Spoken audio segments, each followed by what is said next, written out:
Muy buenos días con todos y todas. Continuando con esta tercera sesión de parto distóxico, el día de hoy vamos a revisar situaciones también de distosia que se presentan y nos dificultan el parto, como es el caso de la distosia de hombros, el parto en presentación podálica y distosia ocasionada por los anexos. En el caso de oligoamnios, prolapso de cordón, circulares de cordón, nudos de cordón. Empezamos con distosia de hombros. Quienes hemos atendido parto, al término del mecanismo de parto, que son los movimientos que realiza el feto por el canal pélvico, obtenemos el nacimiento de la cabeza fetal, la rotación externa, para luego continuar con la expulsión de todo el cuerpo del bebé. Y muchas veces no requiere ninguna maniobra, solamente sostener nada más al bebé. Sin embargo, existen situaciones en las cuales nos sorprende, incluso sin factores de riesgo previo, que el bebé logra sacar la cabeza con mucha dificultad y no sale el cuerpo. Los hombros se han quedado atascados, sobre todo el hombro anterior, detrás de la sínfisis del pubis, como se observa en la imagen.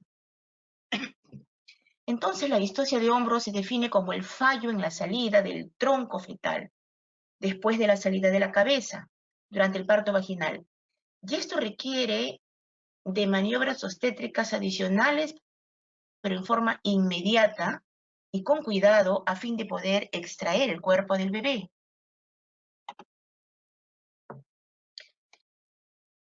Estadísticamente, podemos obtener hasta un 3% de los nacimientos que se complican con esta distosia de hombro. Y en realidad es una verdadera emergencia obstétrica en que la respuesta debe ser inmediata, si no perdemos a nuestro bebé. Esta distosia de hombros puede ser impredecible, por lo menos en el 50% de los casos. Hay situaciones en las cuales podemos sospechar, pero miren, en la mitad de los casos nos va a coger de sorpresa. Se asocia a alta morbilidad y mortalidad perinatal. La distosia de hombro anterior, la más frecuente, distosia de hombro posterior o distosia de ambos hombros.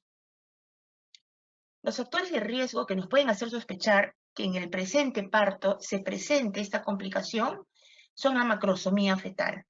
Un feto grande que logre sacar con dificultad la cabeza, pero no saca el cuerpo. En el caso de los fetos por madres diabéticas, existe la particularidad de que, si bien es cierto, son fetos grandes, los fetos de madres diabéticas tienen la cintura escapular, los hombros más anchos que los otros fetos. Entonces, con mayor razón puede haber retención de los hombros.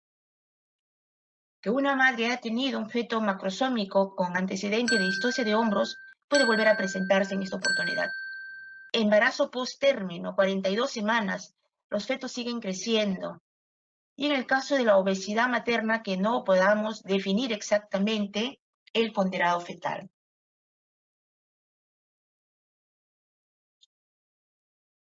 En el momento del mecanismo del parto, cuando el feto ya ha sacado la cabeza y realiza la rotación externa, de tal manera que coloca los hombros en antero-posterior, un hombro, el hombro anterior, queda debajo de la sínfisis del pubis y el hombro posterior a nivel del sacro, debiendo continuar con la salida espontánea de este hombro anterior. Sin embargo, este hombro se impacta detrás de la sínfisis y queda obstruido el parto. Si el descenso de la cabeza fetal continúa mientras el hombro está estancado y continúa quizás por tracción de la persona que está atendiendo, puede ocurrir un estiramiento del plexo braquial, lo que va a dar como resultado lesión de nervios con posterior parálisis de los miembros superiores. Entonces, apenas se da el nacimiento de la cabeza fetal, nos queda unos segundos para esperar que el feto haga la rotación externa y luego sostener al feto para el nacimiento del hombro anterior. Cuando observamos de que la cabeza ha salido con dificultad y en vez de continuar saliendo, se observa cierta retracción de la cabeza, como que quisiera regresar al canal pélvico, esto se denomina signo de la tortuga, y es una característica precisamente de la distocia de hombros. Entonces, al intentar extraer el hombro anterior y al tener dificultad, a pesar de que ponemos cierta presión en la cabecita fetal, el diagnóstico ya está hecho. ¿Qué hacemos en ese momento? En realidad, cuando se atiende un parto, ya sea a nivel hospitalario o en un establecimiento del primer nivel de atención, siempre tenemos personas alrededor, otros profesionales que nos pueden apoyar. Y se debe de entrenar previamente, así como nos entrenamos para atender las claves obstétricas. Y alguien dirige la clave, activa la clave y da las indicaciones a los demás profesionales para que apoyen en forma ordenada y simultánea, también debe hacerse en el momento del parto, ¿no? Y pedir ayuda tras el diagnóstico de esta distocia de hombros. Disponibilidad inmediata de los tetra y de los profesionales con los cuales contemos en ese momento. No debemos efectuar ninguna tracción, no debemos de jalar la cabeza fetal, rotar la cabeza fetal, tampoco hacer la presión fúndica, que muchas veces se realiza, aunque esto ya no debe de hacerse, que es el denominado Christeller, empujar el fondo uterino pensando que de esta manera podamos nosotros lograr la salida del feto. En el caso de distocia de hombros, esto es contraproducente, porque si el hombro anterior está impactado detrás de la sínfisis del pubis, al nosotros realizar la presión fúndica, lo que vamos a hacer es acentuar este impacto más. Debemos indicar a la madre que no siga pujando, ¿no? A fin de que no se agrave esta impactación del hombro hasta nosotros poder realizar las maniobras respectivas. Hay diferentes maniobras consideradas en 3 niveles diferentes, ¿no? De acuerdo a cómo encontremos la respuesta. Y están clasificadas de esta manera, ¿no? En el primer nivel, la maniobra de McRoberts, que la vamos a revisar, y la maniobra de Masanti, o Rubin 1. Estadísticamente, al realizar estas dos maniobras en forma inmediata, se resuelve entre el 60 a 70% de las distocias de hombro. De no obtener resultados, inmediatamente, sin demora, pasamos a las maniobras del segundo nivel. Rubin 2, maniobra de Wood, Jacquemier, Gaskin. Y las maniobras de tercer nivel, en realidad reservadas ya cuando han fallado las dos primeras, en realidad son maniobras traumáticas que se realizan en forma ya desesperada de urgencia con la intención de poder salvar al bebé. Está la cleidotomía, que es la fractura de una o dos clavículas y que muchas veces no se hace en forma intencional, sino en el intento de las primeras maniobras se da esta fractura de clavícula. La maniobra de Sabanelli, sin fisiotomía y el rescate abdominal. Respecto a estas maniobras del primer nivel, es algo tan sencillo la maniobra de McRoberts, que significa, estando la madre en posición de litotomía, provocar una hiperflexión de las caderas de las gestantes, como vemos en la imagen. Elevamos los miembros superiores, los muslos quedan sobre el abdomen de la madre con las rodillas bien separadas y las piernas flexionadas a nivel de los muslos. Esto nos da una apertura del ángulo lumbosacro con aplanamiento de la pelvis, facilitando el descenso del hombro posterior. Pero esta maniobra va en forma simultánea con la presión suprapúbica que debe realizar un ayudante.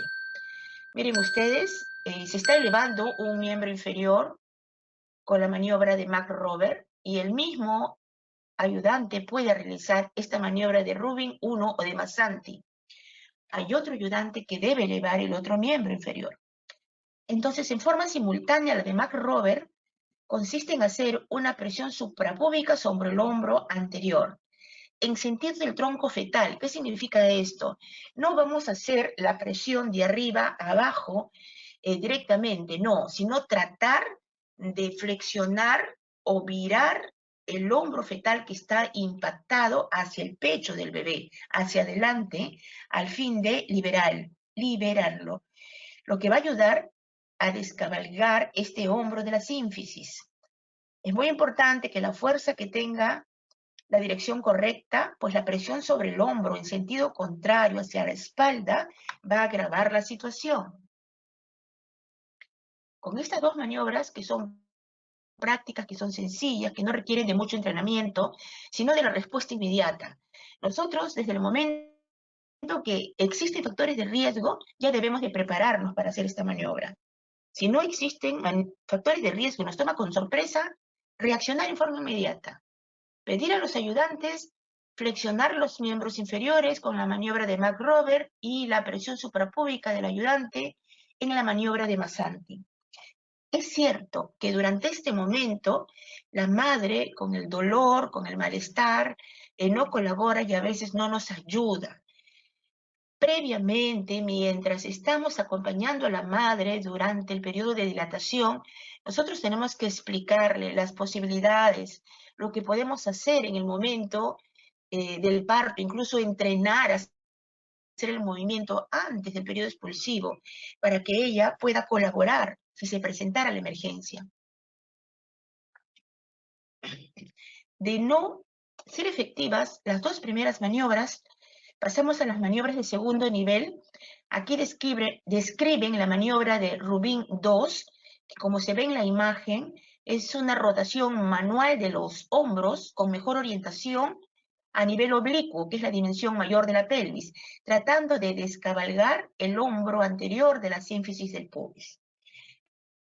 En realidad, si el hombro está bien impactado detrás de la sínfisis del pubis, esta maniobra es difícil. Es difícil ingresar la mano a través de la cabeza, cuello, y llegar al hombro anterior y flexionarlo, ¿no? Ahí no hay espacio, hay mucha dificultad. Tenemos la otra maniobra, que es la maniobra de Gooch, sacacorcho o rotación del hombro posterior. A nivel posterior sí tenemos más espacio. Debemos de introducir nuestra mano, miren ustedes en la primera imagen, nuestra mano, y tratar de girar el hombro posterior, sacarlo del sitio donde se encuentra, y como los hombros están situados en un plano determinado, si nosotros movemos el hombro posterior, el hombro anterior se va a liberar de donde se encuentre, ¿no? Ojo, lo que no debemos hacer es rotar solamente la cabeza. No, debemos introducir nuestra mano a nivel de vagina, con todos los dedos juntos, apoyar la palma de la mano a nivel del hombro del bebé, y lo que en realidad hacemos es rotar todo el tronco del bebé. Se describe rotación a la derecha o rotación a la izquierda, lo que en ese momento encontremos más práctico, pero la finalidad es sacar el hombro posterior de donde se encuentre para a su vez liberar el hombro anterior. Maniobra de Good, introducimos la mano, ¿no? Nuestra mano en vagina, cogemos el hombro y la intención es rotar todo el tórax. Se considera también maniobra de segundo nivel la maniobra de Jacquemire, donde se introduce la mano solamente en la vagina a lo largo del sacro. Debe seguirse el trayecto del brazo posterior hasta el codo, aplicar compresión en la fosa anticubital a nivel del codo, la parte anterior, para que se flexione. A continuación, sujetar la mano y desplazar el brazo sobre el tórax del feto hasta extraerlo. Esta maniobra tiene que hacerse con mucha delicadeza porque se trata de coger el brazo del bebé, virarlo, sacarlo afuera y extraerlo, ¿no? Complicaciones como fractura misma de los huesos de este miembro superior. Maniobra de Gaskin, parturiente en posición inversa sobre superficie, apoyándose sobre sus manos y sus rodillas. También se tiene una buena tasa de éxito. La dificultad es en el momento intentar voltear a la señora a esta posición. que en la camilla va a ser bien difícil, podemos tener accidentes. Sin embargo, de repente, si estamos atendiendo un parto en colchonete, en el piso, podríamos hacerlo. La dificultad es cambiar de posición a la madre en ese momento. Y las maniobras de tercer nivel, que en realidad muy poco se llega a esto. En la fractura, si es que ha ocurrido ya, ha sido en forma inadvertida con las dos primeras maniobras o con las primeras maniobras de primer y segundo nivel, pero está señalado en la literatura que en forma deliberada podemos fracturar las clavículas del bebé a fin de disminuir el diámetro biacromial de los hombros y que estos puedan ser liberados. Se hace una presión digital con el dedo pulgar sobre una o las dos clavículas. Generalmente es sobre la clavícula anterior, a fin de reducir el diámetro biacromial. Hacemos una manipulación brusca y el riesgo de parálisis del plexo braquial. La maniobra de Sabanelli, que significa reintroducir la cabeza en el canal del parto y extraer al bebé mediante la cesárea. En realidad esta maniobra está señalada en los textos, está señalada en los libros, pero imagínense ustedes, después de haber estado 1 minuto, 2 minutos o 3 minutos realizando las maniobras previas y luego intentar introducir la cabeza fetal para sacarlo al bebé vía abdominal, se podrá sacar, pero dudo de que sea con vida, ¿no? Ya será para sacar al bebé completo después de haberlo perdido. La finciotomía, descrita en los libros Obstetricia Heroica, dice morbilidad materna elevada, manejo ortopédico, posibilidad de lesiones del cuello vesical. Separar en realidad la sínfisis del pubis, ¿no? Y por último, el rescate abdominal. Estando el bebé atascado, con cabeza nacida y el cuerpo que no sale, se hace una incisión abdominal como si fuera una cesárea y con cavidad abierta se manipulan los hombros a fin de poder extraer al bebé vía vaginal. Miren lo terrible que significa estas terceras maniobras del tercer nivel. Entonces, con las maniobras del primer nivel, con los cuales se logran la mayoría del éxito, yo creo que debemos de entrenarnos. No es difícil, solamente se espera la respuesta inmediata de los profesionales ante la complicación.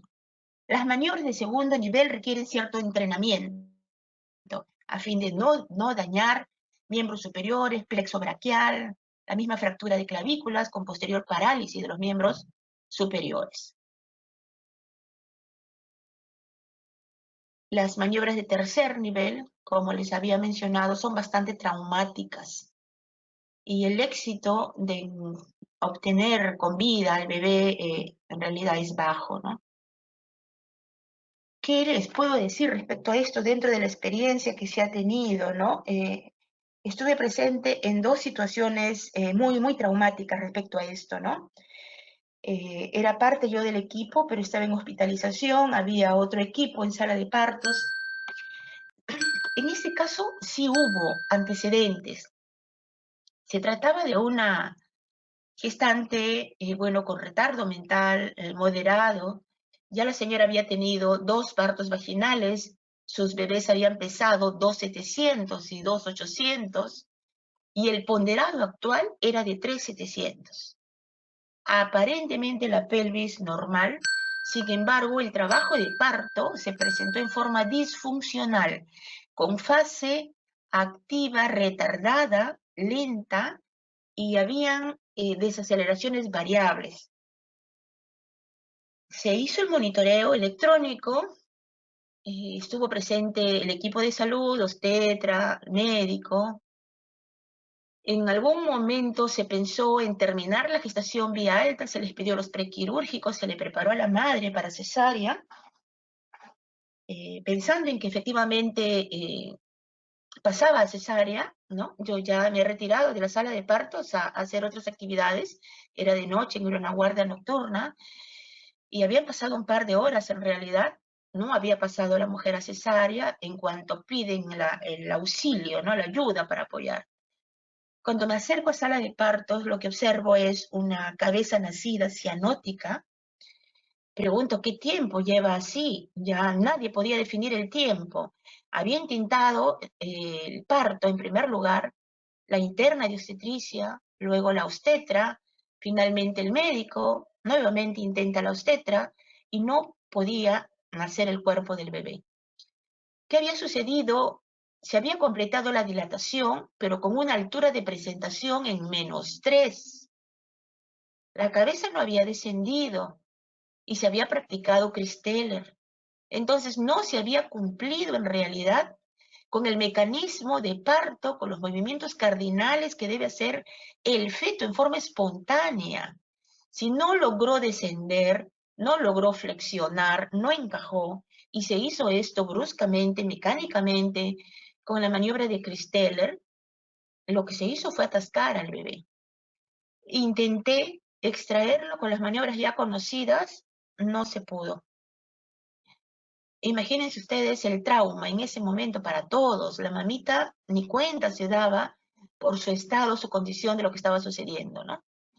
Ustedes habrán escuchado muchas veces o habremos visto reportes, ¿no? Situaciones terribles y a veces que salen, ¿no? Decapitaron a bebé en el parto, ¿no?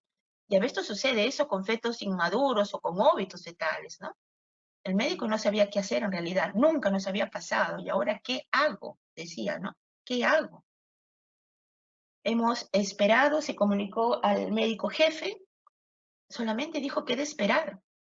El feto muerto en realidad empieza a soltar sus articulaciones, disminuye sus diámetros y debe de salir. Efectivamente salió a los 30 minutos, ¿no? Pero fue algo terrible, muy traumático que quedó impactado, ¿no? En todos nosotros. Ese mismo año, con el mismo equipo de salud, se presenta una situación similar. En este caso se trataba de una segundigesta. La madre había tenido ya un bebé macrosómico de 400. La altura uterina en esta oportunidad nos daba para un 3720, no parecía macrosómico, no tenía ecografía actualizada, pero sí el antecedente de un bebé macrosómico, por lo tanto se le somete a parto vaginal. El trabajo de parto se da normal, sin ningún retraso. Nace la cabeza fetal, atendido por interna, no logra sacar el cuerpo, intenta la obstetra, no se puede, ingreso yo, intento realizar las maniobras con mucha dificultad, logro extraer al bebé, nace flácido, ¿no? Sin llanto, lo lleva el personal de neonatología para la atención sin respuesta. Se obtuvo un natimuerto en realidad. Hay fetos que por la condición de la madre de alguna patología previa no toleran mucho tiempo la hipoxia. Hay fetos que lo toleran mejor. Sin embargo, esta atención, logramos sacar al bebé, no nos demoramos mucho en realidad, pero esos segundos o quizás un minuto que estuvo el bebé ahí retenido, no logró sobrevivir, ¿no? Son situaciones que en realidad en el momento nos impactan y nos puede suceder en cualquier momento. Hay que estar preparados para ello. Si se trata de madres con antecedentes, de fetos macrosómicos, de madres diabéticas, de madres obesas, hay que asegurarnos en realidad del ponderado fetal previo al parto. A veces la mujer ingresa a trabajo de parto y no tiene una ecografía. La altura uterina muchísimas veces nos falla y nos engaña. Hubo una situación que, bueno, la voy a mencionar en el parto podálico, también muy, muy traumática que sufrimos. Las complicaciones fetales, ¿no? Con la misma atención que brindamos, hay traumatismos mecánicos como la fractura de clavícula, la fractura de húmero, dislocación cervical, lesiones del plexo braquial, hipoxia fetal, complicaciones neurológicas relacionadas en realidad con todo lo que intentamos hacer para resolver esta distocia. Dentro de todo esto, lo más sencillo, lo menos dañino en realidad es una fractura de clavícula. Aunque es terrible, es escandaloso que le digas a una mamá, al padre, a la familia, Aquí está su bebé, está vivo, pero tiene la clavícula fracturada. Y hay denuncias por esto, en realidad, hay denuncias. Sin embargo, los médicos, neonatólogos y los pediatras consideran que esto pega rápidamente, le llaman fractura de tallo verde, la evolución es favorable, como es diferente una fractura de húmero o una lesión de plexo braquial, que sí es muy complicado, ¿no? Cuando hay una distocia de hombros y hay fractura de clavícula, que es lo inmediato que sale, hay denuncias. Entonces, en la historia clínica, tiene que estar registrado. Si hubo factores de riesgo, si no hubo factores de riesgo, si fue por sorpresa, las maniobras que se han realizado para que se tome constancia de que sí se actuó, pero es una posibilidad el que exista esta complicación en un feto grande. Por la misma manipulación podemos tener complicaciones maternas, como hemorragia posparto, desgarros perineales hasta el 4º grado, desgarros cervicales, por la manipulación endometritis, ruptura uterina. Esta lesión del plexo braquial que señalo, miren, es por la manipulación que se puede hacer por la tracción de la cabeza fetal. A veces, con el estrés del momento, todos dicen a la voz, jala, tracciona hacia abajo. Y no se trata de traccionar si es que el hombro está impactado detrás de este hueso, sínfisis del pubis, y lo único que vamos a hacer es estirar el cuello con el riesgo de lesionarlo, de dislocarlo, y de lesionar estos nervios que corresponden al plexo braquial. Este plexo braquial, miren que está a nivel del hombro y del miembro superior, es un conjunto de raíces nerviosas cervicales que incluye a las cervicales, incluye a las dorsales, y la mayoría de ellos controlan los movimientos de los miembros superiores, por lo que las lesiones del plexo braquial ocasionan pérdida de fuerza, con afectación de la sensibilidad del miembro superior y muchas veces que no logra revertirse. Y las complicaciones más conocidas son la parálisis de ERV, cuando hay lesión de 5ª y 6ª raíz cervical por haber estirado, jalado tanto la cabeza, distensión del cuello fetal, afecta los músculos deltoides e intraespinoso del hombro, flexores del antebrazo, originan flacidez del brazo y el antebrazo, se muestra extendido con rotación interna. Incluso he visto hasta personas adultas que quizás no tuvieron la terapia respectiva, todo el miembro superior en realidad colgado a lo largo del cuerpo, ¿no? Colgado, con la manito hacia atrás, miren ustedes, con la manito recogida y hacia atrás, ¿no? Rotación interna. Con terapia, pronóstico bueno, se puede recuperar en más del 80% de los casos. Cuando el personal de neonatología hace la evaluación de los reflejos en el recién nacido, hay uno denominado reflejo de Moro, en que coge de las manitos al recién nacido, eleva su cabecita y su espalda ligeramente de la superficie donde se encuentra y luego lo suelta. Un bebé normal, el reflejo normal es que ambos brazos, como si aletearan con una intención como de cogerse de algo, ¿no? Cuando hay lesión del plexo braquial, el brazo afectado no va a hacer esta reacción. Va a tener un bracito colgado y solamente va a reaccionar con uno. Entonces, es en forma inmediata el diagnóstico, luego de un parto traumático. La otra complicación denominada parálisis de Klumpke, lesión de la 8ª raíz cervical y primera torácica. Se afectan los músculos intrínsecos de la mano, pronóstico menos favorable, recuperación menor al 50%, incluido con terapia. ¿Puede flexionar el miembro superior? Sí lo puede, flexionar al nivel del codo, pero es la manito la que queda en garra, como observan en las dos imágenes, ¿no? Al tener la manito en garra, con pérdida de sensibilidad, en realidad ya hay dificultades, limitaciones para este ser humano.